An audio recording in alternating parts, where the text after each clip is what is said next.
நம்ம வீட்டில் இருக்கக்கூடிய ஒரு முக்கியமான பிரச்சனை என்னென்னா, எவ்வளோ அரிசி வாங்கி வச்சுருந்தாலும் சரி, அல்லது பருப்பு வகைகள் வாங்கி வச்சுருந்தாலும் சரி, சட்டுன்னு வண்டு, புழு, பூச்சிகள் எல்லாமே நிறைஞ்சு போயிடும். நம்ம வாங்கி வச்சுட்டு ஒரு 2 வாரம் கழித்து திறந்து பார்த்தா கூட நிறைய வண்டுகள் மேய்ஞ்சிக்கிட்டு இருக்கும். ஆனால் இனி நமக்கு அந்த பிரச்சனையே இருக்காது.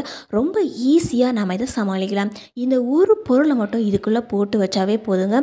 அது மட்டும் இல்லாமல் நம்முடைய அன்றாட வாழ்க்கையில் நம்முடைய பணத்தையும் நம்முடைய நேரத்தையும் அதிகமாக மிச்சம் பண்ணக்கூடிய யூஸ்ஃபுல்லாக இருக்கக்கூடிய கிச்சன் டிப்ஸ் அண்ட் ட்ரிக்ஸும் பார்க்கலாம். வாங்க நம்ம வீடியோக்குள்ளே போகலாம். இப்போ நம்ம பார்த்துட்டு இருக்கிறது என்னென்னா, ரொம்பவே அழுக்கான சுவிட்ச் போர்டு தான். ராத்திரி பகல்னு இல்லாமல் எப்போவுமே நம்ம யூஸ் பண்ணக்கூடிய ஒரு இடம் இந்த சுவிட்ச் போர்டு. இது நம்ம அடிக்கடி யூஸ் பண்ணும்போது கண்டிப்பாக இது அழுக்காக தான் செய்யும். இதுக்காக நம்ம என்ன பண்ணலாம் அப்படின்னா, நம்ம வீட்டில் இருக்கக்கூடிய ஏதாவது ஒரு பேஸ்ட் எடுத்துக்கலாம். அதாவது நம்ம பல்லு விளக்குறதுக்காக யூஸ் பண்ணக்கூடிய கோல்கேட்டோ அல்லது எந்த பேஸ்ட்டாக இருந்தாலும் சரி, கொஞ்சமாக இந்த சுவிட்ச் போர்டு மேலே இந்த மாதிரி அப்ளை பண்ணி விட்டுக்கலாங்க. ஒரு இடத்துல போட்டு வச்சுட்டு கையிலையோ அல்லது ஒரு துணியிலையோ தொட்டோ எல்லா இடத்துலையும் இந்த மாதிரி அப்ளை பண்ணி விட்டுட்டு ஒரு துணி எடுத்து இது மேலே இந்த மாதிரி தேய்ச்சாவே போதுங்க. மொத்த அழுக்குமே டக்குன்னு வரதை நாமளே பார்க்க முடியும். முதல்ல நம்ம பார்க்கும்போது இந்த சுவிட்ச் போர்டு பார்த்திங்கன்னா நிறைய கறி பிடிச்சிருந்தது. ஆனால் இப்போ பார்த்திங்கன்னா பாருங்கள், சட்டுன்னு ஒரு நிமிஷத்தில் இந்த மாதிரி ஒரு துணி வச்சோ அல்லது ஒரு ஈரமான பேப்பர் வச்சு தொடச்சா கூட ரொம்ப ஈஸியாக இந்த மாதிரி க்ளீன் பண்ணி எடுக்க முடியுங்க. நார்மலாக தரையோ சுவத்தையோ கழுவுற மாதிரி நம்ம தண்ணி போட்டு அடித்து க்ளீன் பண்ணலாம் முடியாது இந்த சுவிட்ச் போர்டை. ஆனால் ரொம்ப ஈஸியாக ட்ரையாக இந்த மாதிரி தொடச்சி எடுத்தாவே போதும். அதில் இருக்கக்கூடிய அழுக்கு எல்லாமே சட்டுன்னு ஒரு நிமிஷத்தில் கையோடு வரதை நம்மளே பார்த்துட்டோம். பாருங்கள், இப்போ சுவிட்ச் போர்டு எந்த அளவுக்கு சூப்பராக க்ளீன் ஆகிருக்கு அப்படின்னு. உங்கள் வீட்டில் இந்த மாதிரி சுவிட்ச் போர்டு மட்டும் ரொம்ப அழுக்காக இருந்துச்சு அப்படின்னா இந்த மெத்தடில் ட்ரை பண்ணி பாருங்கள். சட்டுன்னு ரொம்ப சூப்பராக க்ளீன் ஆகி கிடைக்குங்க. இப்போ நமக்கு சுவிட்ச் போர்டு ரொம்பவே வெள்ளைன்னு நல்லா பளிச்சுன்னு ஆகிருக்குது. கோல்கேட்டாக இருந்தாலும் சரி அல்லது எந்த பேஸ்ட்டாக இருந்தாலும் சரி நாம் இதுக்கு யூஸ் பண்ணிக்கலாம். இப்போது நம்ம வீட்டில் நம்ம எல்லாருமே யூஸ் பண்ணக்கூடிய ஒரு பொருள் தான் இந்த குக்கர். இந்த குக்கரில் நம்ம சமையல் பண்ணும்போது ஒரு முக்கியமான விஷயம் பண்ணலாம். இப்போ குக்கர் பார்த்திங்கன்னா லைட்டாக தான் சூடாக இருக்குது, ரொம்ப சூடாகலை. இப்போ தான் நான் அடுப்பில் வச்சுருக்கிறேன். இந்த டைமில் நம்ம கையில் போடக்கூடிய வளையல் இருக்குது இல்லைங்களா, அந்த வளையலை கொஞ்சமாக நான் எடுத்துருக்கிறேன். இந்த வளையல் நான் இன்னும் யூஸ் பண்ணல, இப்போ தான் வாங்கிட்டு வந்துருக்குறோம். இந்த வளையலை இந்த குக்கருக்கு மேலே இந்த மாதிரி வச்சு விட்டுக்கலாங்க. இப்போது குக்கர் வச்சு வெறும் 2 நிமிஷம் தாங்க ஆகுது. குக்கர் ஓரளவுக்கு சூடாகிடுச்சு. அதே மாதிரி நம்ம வச்சுருக்கக்கூடிய இந்த வளையலும் நல்லா கை தொடுற அளவுக்கு நல்லா சூடாகிருக்கும். அந்த டைமில் நம்ம என்ன பண்ணலாம் அப்படின்னா, நம்ம வச்சுருக்கக்கூடிய இந்த வளையலை திருப்பி வைக்கணும். இப்போ பாருங்கள், இந்த வளையல் இந்த மாதிரி எடுத்து நம்ம திருப்பி வச்சிடலாங்க. இப்போது வளையலும் சூடாயிடுச்சு. அதே சமயத்தில் நம்ம கிச்சனில் பண்ணக்கூடிய இந்த வேலையும் போயிட்டே இருக்கும். இதனால் நமக்கு என்ன நன்மை அப்படின்னு கேட்டிங்கன்னா, நம்ம புதுசாக இந்த மாதிரி கண்ணாடி வளையல்கள் வாங்கிட்டு வரும்போது டக்குன்னு உடஞ்சிடும். அதாவது சட்டுன்னு ஏதாவது ஒரு சின்ன வைப்ரேஷன் ஆனாவே இந்த வளையல் டக்குன்னு உடஞ்சிடும். ஆனால் இந்த மாதிரி செய்யும்போது வளையல் 6 மாதம் ஆனால் கூட உடையவே உடையாதுங்க. ரொம்ப சூப்பரான டிப்ஸ், கண்டிப்பாக ட்ரை பண்ணி பாருங்கள். இப்போ நான் 2 வாழைப்பழம் எடுத்துருக்கேன். இந்த வாழைப்பழத்தை இந்த மாதிரி கட் பண்ணி இந்த மிக்ஸி ஜாரில் போட்டுக்கலாம். கூடவே 2 ஏலக்காவை சேர்த்துருக்குறாங்க. இப்போ நம்ம தண்ணி எதுவும் சேர்க்கலை, நல்லா இந்த மாதிரி பேஸ்ட் மாதிரி அரைச்சி எடுத்துக்கலாங்க. நம்ம அரைச்சி எடுத்துருக்கக்கூடிய இந்த வாழைப்பழத்தை இந்த பாத்திரத்தில் போட்டுக்கலாங்க. நல்லா மையம் அரைச்சி எடுத்துக்கணும், கொஞ்சம் கூட கட்டி இல்லாமல் நம்ம அரைச்சி எடுத்துக்கணுங்க. இதுக்காக நம்ம எந்த வாழைப்பழம் வேணாலும் எடுத்துக்கலாம். இதுக்காக சிவப்பு வாழைப்பழம் யூஸ் பண்ணோம் இன்னும் நல்லாவே இருக்கும். இதில் நம்ம சேர்த்துக்கக்கூடிய மாவு பார்த்திங்கன்னா கேழ்வரகு மாவு தான். எவ்வளோ வேணாலும் நம்ம அளவுக்கு தகுந்த மாதிரி நம்ம சேர்த்துக்கலாம். நான் இன்றைக்கி 3 கப் அளவுக்கு கேழ்வரகு மாவு சேர்த்துருக்கிறேன்.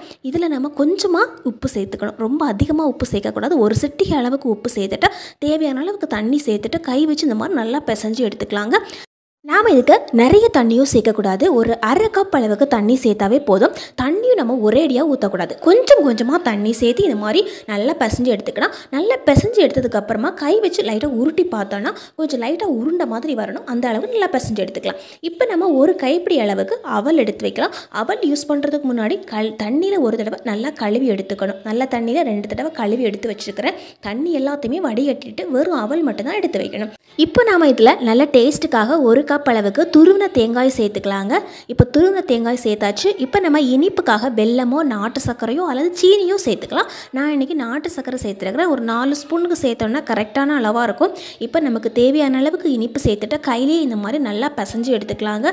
கையில் பிசையும் போது தான் இந்த இனிப்பெல்லாம் நமக்கு நல்லா கரைஞ்சி அந்த டேஸ்ட்டு நல்லாயிருக்கும். அதனால தான் நம்ம கையில் பிசைகிறோம். அல்லது நீங்கள் ஸ்பூன் வச்சு மிக்ஸ் பண்ணி கூட எடுத்து வச்சுக்கலாம். இப்போ இந்த மாதிரி நல்லா மிக்ஸ் பண்ணி எடுத்து வச்சாச்சு. இப்போ நமக்கு தேவைப்படுறது பார்த்திங்கன்னா புட்டு குழாய் தான். சப்போஸ் உங்ககிட்ட புட்டு குழாய் இல்லை அப்படின்னா 4 சிரட்டை எடுத்து அந்த சிரட்டையில் கூட நம்ம இந்த மாதிரி வச்சு வேக வச்சுக்கலாங்க.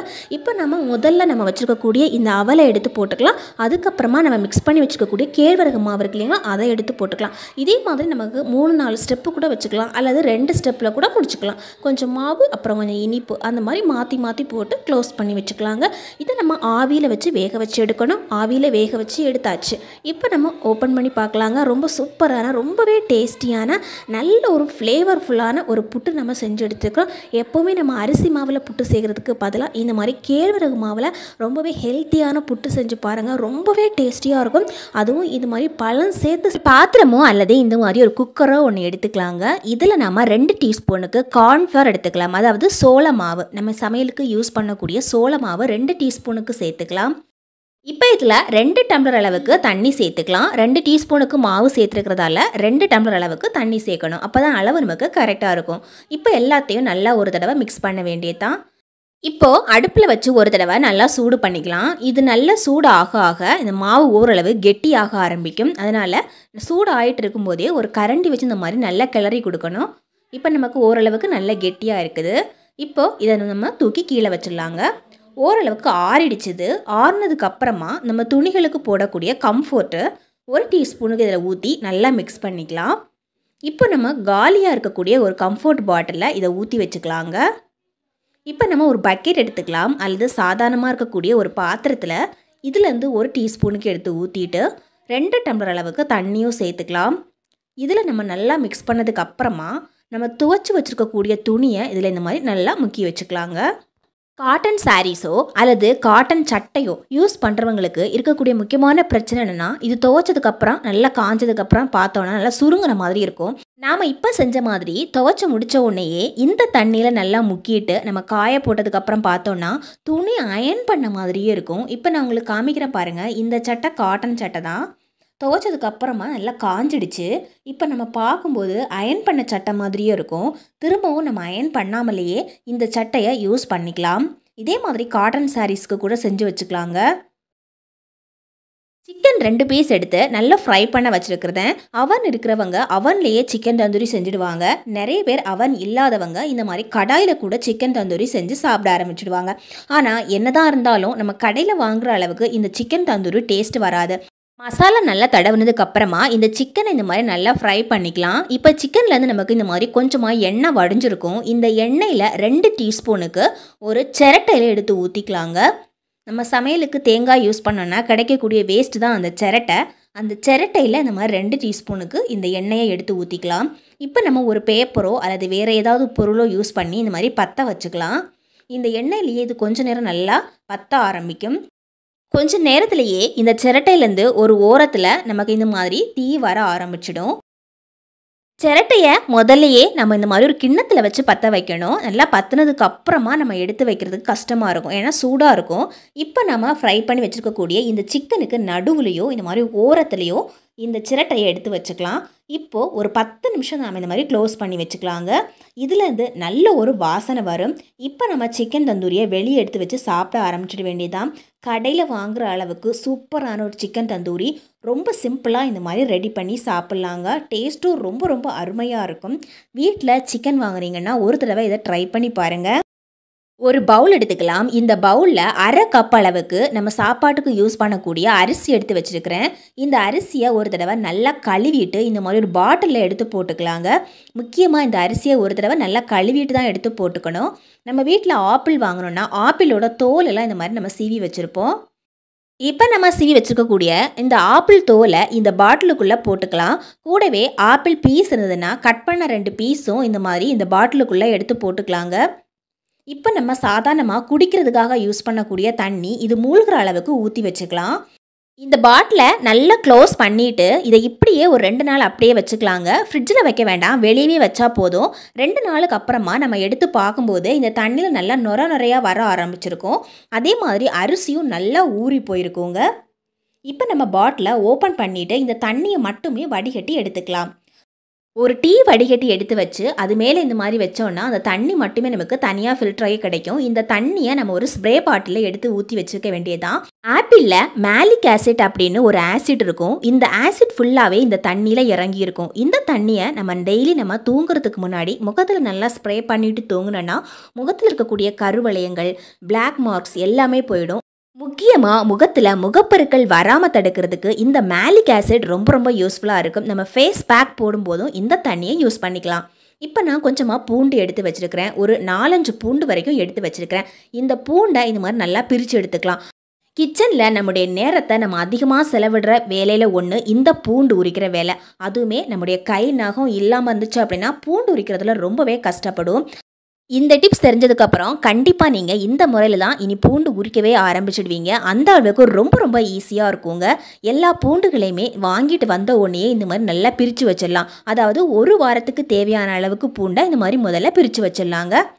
இப்போ நாம் இந்த மாதிரி ஒரு பாக்ஸில் எடுத்து போட்டுக்கலாம். எல்லா பூண்டுகளையும், அதாவது பிரித்த பூண்டுகளை மட்டும் நான் இந்த மாதிரி பாக்ஸில் எடுத்து போட்டுக்கிட்டேன். இப்போ நமக்கு தேவைப்படுற முக்கியமான பொருள் எலுமிச்சப்பழம்.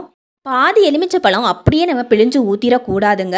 ஜஸ்ட்டு 2-3 துளிகள் மட்டுமே நம்ம ஊற்றணும். அளவுக்கு அதிகமாக எல்லாம் இதில் சேர்க்கக்கூடாது. இந்த அளவுக்கு நம்ம சேர்த்தாவே போதும். இப்போ நம்ம இந்த பூண்டு மூழ்கிற அளவுக்கு தண்ணி ஊற்றி வச்சுக்கலாம். இப்போ இந்த பாட்டிலை நாம் இந்த மாதிரி க்ளோஸ் பண்ணிக்கலாங்க. நம்ம வீட்டில் இருக்கக்கூடிய ஃப்ரிட்ஜில் இருக்கக்கூடிய ஃப்ரீசரில் இந்த பாட்டிலை இந்த மாதிரி போட்டு வைக்க வேண்டியதான். ஜஸ்ட்டு நம்ம ஒரு 10 நிமிஷம் வச்சாவே போதும். அளவுக்கு அதிகமான நேரமும் நம்ம அப்படியே வச்சக்கூடாது. அப்படியே வச்சுருந்தோன்னா பூண்டு எல்லாமே ஃப்ரீஸ் ஆகிடும். அதனால் 10 நிமிஷத்துக்கு அப்புறமா இந்த மாதிரி வெளியே எடுத்துக்கலாம். இந்த மாதிரி வெளியே எடுத்துகிட்டு ஒரு பாத்திரத்தில் இந்த மாதிரி கொட்டி பார்க்க வேண்டியதாங்க. நம்ம பூண்டு உரிக்கிற வேலை அவ்வளோ ஈஸியாக இருக்கும். இப்போ நம்ம ஒவ்வொரு பூண்டாக எடுத்து பார்த்தோன்னா அப்படியே வாழைப்பழத்தில் இருக்கக்கூடிய தோல் நமக்கு எப்படி வரும், அந்த மாதிரி ரொம்ப ரொம்ப ஈஸியாக நம்ம பூண்டு தோலை உரிக்க முடியும். நீங்களே பார்க்குறீங்க, என் கையில் நகம் ரொம்ப ரொம்ப கம்மியாக இருக்கும். பூண்டு உரிக்கிறதுக்கே கொஞ்சம் சிரமப்படுவேன். அது மட்டும் இல்லாமல் கத்தி வச்சு மட்டும்தான் நான் பூண்டை உரிக்க முடியும். ஆனால் இந்த மெத்தடில் பூண்டு உரிக்கும்போது என்னாலேயே ரொம்ப சீக்கிரமாக உரிக்க முடிஞ்சுது. இவ்வளோ பூண்டு இருந்ததுன்னா கண்டிப்பாக அரை மணி நேரத்துக்கு மேலே ஆகும் இவ்வளோ பூண்டையும் உரிச்சு எடுக்கிறதுக்கு. ஆனால் இந்த இவ்வளோ பூண்டுகளையும் ஜஸ்ட்டு 5 நிமிஷத்தில் நாம் இந்த மாதிரி உரிச்சு எடுத்துடலாங்க. ரொம்ப ரொம்ப ஈஸியான மெத்தட். நம்ம பிரியாணி எல்லாம் செய்யும்போது கண்டிப்பாக நமக்கு நிறைய பூண்டு உரிக்க வேண்டியிருக்கும். அந்த டைமில் 10 நிமிஷத்துக்கு முன்னாடி இந்த மாதிரி செஞ்சு வச்சாவே போதும். இப்போ நான் ஒரு 5-6 பூண்டு எடுத்து வச்சுருக்கிறேன். ஒரு தட்டில் இந்த மாதிரி போட்டுக்கலாம். ஒரு கட்டையோ அல்லது கல்லோ வச்சு இந்த மாதிரி நல்லா தட்டி எடுத்துக்கலாங்க. இந்த மாதிரி நல்லா சதைச்சி எடுத்துக்கணும். இப்போ நமக்கு தேவைப்படக்கூடிய முக்கியமான பொருள் என்னென்னா கோல்கேட். நம்ம பல்லு விளக்குறதுக்காக யூஸ் பண்ணக்கூடிய கோல்கேட். இதுக்காக நம்ம கோல்கேட் மட்டும் தான் யூஸ் பண்ணணும். வேறு எந்த பேஸ்ட்டுமே நம்ம யூஸ் பண்ணக்கூடாதுங்க. இந்த கோல்கேட்டில் 1 டீஸ்பூனுக்கு இதில் சேர்த்துக்கலாம். இப்போ நம்ம சேர்க்கக்கூடிய முக்கியமான பொருள் மஞ்சள். நம்ம சமையலுக்கு யூஸ் பண்ணக்கூடிய மஞ்சள் போதும். இதில் 1/4 டீஸ்பூனுக்கு சேர்த்துக்கலாம். கை வச்சு இந்த மாதிரி நல்லா எல்லாத்தையும் மிக்ஸ் பண்ணி விட்டுக்கலாங்க. நிறைய பேருக்கு ஏற்படக்கூடிய முக்கியமான பிரச்சனை இந்த நகைச்சுத்தி. நிறைய பேருக்கு காலில் பெருவிரல் பார்த்திங்கன்னா அந்த நகம் ரொம்ப அவிஞ்சு போயிருக்கும். நிறைய பேருக்கு இந்த மாதிரி பெருவிரலில் புண்ணு கூட இருக்கும். லைட்டாக அந்த மாதிரி கல்லில் தட்டினா கூட ரொம்ப வலிச்சு ரத்தமே வர ஆரம்பிச்சிடும். அப்படி இருக்கிறவங்க இதை அந்த விரலை இந்த மாதிரி எடுத்து வச்சாவே போதும். இதை இந்த மாதிரி எடுத்து வச்சுட்டு ஒரு பிளாஸ்டிக்கோ அல்லது ஒரு துணியோ வச்சு நல்லா இந்த மாதிரி கட்டி விடணும். கையில் நகைச்சுத்தியோ அல்லது காலில் பெருவிரல் புண்ணு வந்தாவோ இது வச்சாவே போதுங்க. 2 நாளில் புண்ணு ஆறி போயிடும். அதுக்கப்புறமா அந்த இடத்துல புண்ணும் வராது.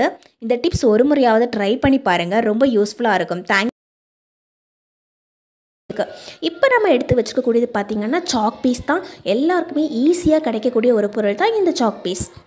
நல்ல ஃப்ரெஷ்ஷான சாக் பீஸ் கூட எடுத்துக்கலாம், அல்லது இந்த மாதிரி உடஞ்சி போன சாக் பீஸும் எடுத்துக்கலாம். இப்போ என்னம்மா இந்த சாக் பீஸை உடச்சி இந்த மிக்ஸி ஜாருக்குள்ளே போட்டிருக்குறாங்க. இப்போ நாளாக உடச்சி போட்டாச்சு. இப்போ நமக்கு தேவைப்படுற பொருள் என்னென்னா வேப்பிலை தான். நல்லா காஞ்ச வேப்பிலையாக இருந்தாலும் சரி அல்லது பச்சை வேப்பிலையாக இருந்தாலும் சரி, ரெண்டுமே எடுத்து யூஸ் பண்ணிக்கலாம். நான் வச்சுருக்கக்கூடிய வேப்பிலை பார்த்திங்கன்னா கொஞ்சம் காஞ்சு போயிடுச்சு. நம்ம ஃப்ரெஷ்ஷான வேப்பிலைகள் இருந்தால் கூட அதுவும் யூஸ் பண்ணிக்கலாம். ஒரு 3 கைப்பிடி அளவுக்கு வேப்பிலைகள் போட்டுக்கலாங்க. இப்போ நம்ம சேர்த்துக்கக்கூடிய பொருள் என்னென்னா கிராம்பு தான். நம்ம சமையலுக்கு யூஸ் பண்ணக்கூடிய கிராம்பு ஒரு 3-4 கிராம்பு சேர்த்துக்கலாம். அப்புறமா முக்கியமாக நம்ம வீட்டில் வரக்கூடிய வேஸ்ட்டு, அதாவது பூண்டு உரிக்கும் போது கிடைக்கக்கூடிய பூண்டு தோல் இருக்கு இல்லைங்களா, பூண்டு யூஸ் பண்ணக்கூடாது, பூண்டு தோல் தான் நம்ம இதுக்கு யூஸ் பண்ணணும். இந்த பூண்டு தோலில் ஒரு கைப்பிடி அளவுக்கு பூண்டு தோல் போட்டாச்சு. இப்போ நம்ம தண்ணி எதுவும் சேர்க்கக்கூடாது. நல்லா ஒரு 4-5 முறை சுற்றி எடுத்தோம்னா கொஞ்சம் நல்லா நமக்கு பவுடராகி கிடைக்கும். நல்ல மையாக பவுடராகி கிடைக்காது, ஓரளவுக்கு நமக்கு குறன்னு பவுடராகி கிடைக்குங்க. இப்போ நம்ம சேர்த்துக்கக்கூடிய முக்கியமான பொருள் என்னென்னா பேக்கிங் சோடா. அதாவது நம்ம ஆப்பத்துக்கெல்லாம் போடுவோம் இல்லைங்களா, அந்த ஆப்ப சோடா தான் இதில் 1 ஸ்பூனுக்கு சேர்த்தாச்சு. இப்போது 1/2 ஸ்பூனுக்கு மஞ்சள் தூள் சேர்த்துக்கலாங்க. இப்போ கை வச்சு எல்லாத்தையும் ஒரு தடவை நல்லா மிக்ஸ் பண்ணி விட்டுக்கலாங்க. நம்ம வீட்டில் அதிகமாக நம்ம வந்து பயப்படக்கூடிய ஒரு விஷயம் என்னென்னா இந்த வண்டு புழு பூச்சி. கண்டிப்பாக நம்ம சாப்பிடக்கூடிய உணவுப் பொருட்களில் எந்த விதமான கெமிக்கல்ஸும் போட்டு நம்ம வந்து வண்டு புழு பூச்சிகள் வராமல் தடுக்கக்கூடாது. அந்த மாதிரி செஞ்சோன்னா அந்த கெமிக்கலும் சேர்ந்து நம்ம வயிற்றுக்குள்ளே போயிடும். ஆனால் இந்த மாதிரி செஞ்சோம் அப்படின்னா வண்டு புழு பூச்சி நமக்கு பயப்படவே தேவையில்லை. அதே மாதிரி நம்ம எல்லாத்துலேயுமே யூஸ் பண்ணிக்கலாம். இப்போ நம்ம தண்ணி சேர்த்து எல்லாத்தையும் நல்லா மிக்ஸ் பண்ணி எடுத்துக்கலாங்க. ரொம்ப தண்ணி சேர்க்கக்கூடாது. ஓரளவுக்கு நம்ம வந்து இந்த மாதிரி பிடியாக கிடைக்கிற அளவுக்கு நம்ம வந்து தண்ணி சேர்த்து மிக்ஸ் பண்ணி எடுத்துக்கணும். இதில் வந்து பார்த்திங்கன்னா ஒரு 4 உருண்டைக்கு கிடைக்கிது. நம்ம கொஞ்சம் அதிகமாக தேவைப்படுது அப்படின்னா ஒரு 10-15 உருண்டை கூட இந்த மாதிரி உருட்டி எடுத்துக்கலாங்க. இப்போ நான் இன்றைக்கி செஞ்சது 4 உருண்டை தான். நான் ஏற்கனவே செஞ்சு ஒரு 10-15 உருண்டைக்கு செஞ்சு வச்சுருக்கிறேன். அதனால் வந்து நான் இன்றைக்கி ஒரு 4 உருண்டைக்கு தான் செஞ்சு வச்சுக்கிறேங்க. இப்போ பார்த்திங்கன்னா நம்ம ஒரு நாள் வெயிலில் வச்சாவே இது நல்லா காஞ்சு கிடைக்கும். இப்போ பார்த்திங்கன்னா இந்த மாதிரி நல்லா காஞ்சிருக்கும். இது நம்ம உடைச்சா உடனடியாலாம் உடையாது. இதை நம்ம பயப்படாமல் எடுத்து யூஸ் பண்ணலாங்க. இதை நம்ம எப்படி யூஸ் பண்ணுறது அப்படின்னு பார்க்கலாம். நம்ம கிச்சனில் பருப்பு அரிசி எல்லாமே வச்சுருப்போம். இந்த மாதிரி அரிசி பருப்பு மிளகாய் தூள் வச்சுருக்கக்கூடிய இந்த பாக்ஸில் போட்டு வச்சுருந்தோம் அப்படின்னா ஒவ்வொரு முறையும் நம்ம பருப்பை மாற்றும் போது இந்த பாட்டிலை நம்ம கண்டிப்பாக க்ளீன் பண்ணி தான் போடணும். அந்த மாதிரி க்ளீன் பண்ணி நம்ம பருப்பு போட்டாலும் நமக்கு சீக்கிரமாக வண்டுகள் வந்துடும். அதே மாதிரி ரேஷன் கடையிலேருந்து கொஞ்சம் அதிகமாக அரிசி வாங்கி வச்சுருந்தா கூட ஒரு மாதம் கழித்து பார்க்கும்போது நிறைய வண்டுகள் சேர்ந்துருக்கும். இது மாதிரி வராமல் இருக்கிறது நம்ம வச்சிருக்கக்கூடிய இந்த உருண்டைகளை இந்த அரிசிக்குள்ளே இந்த மாதிரி போட்டு வச்சாவே போதுங்க. கொஞ்சம் நிறைய அரிசி இருக்குது அப்படின்னா ஒரு 4-5 உருண்டைகள் கூட இந்த மாதிரி உள்ளே போட்டு க்ளோஸ் பண்ணி வச்சிட்டோம் அப்படின்னா நிறைய நாளுக்கு அரிசி ஃப்ரெஷ்ஷாக இருக்குங்க.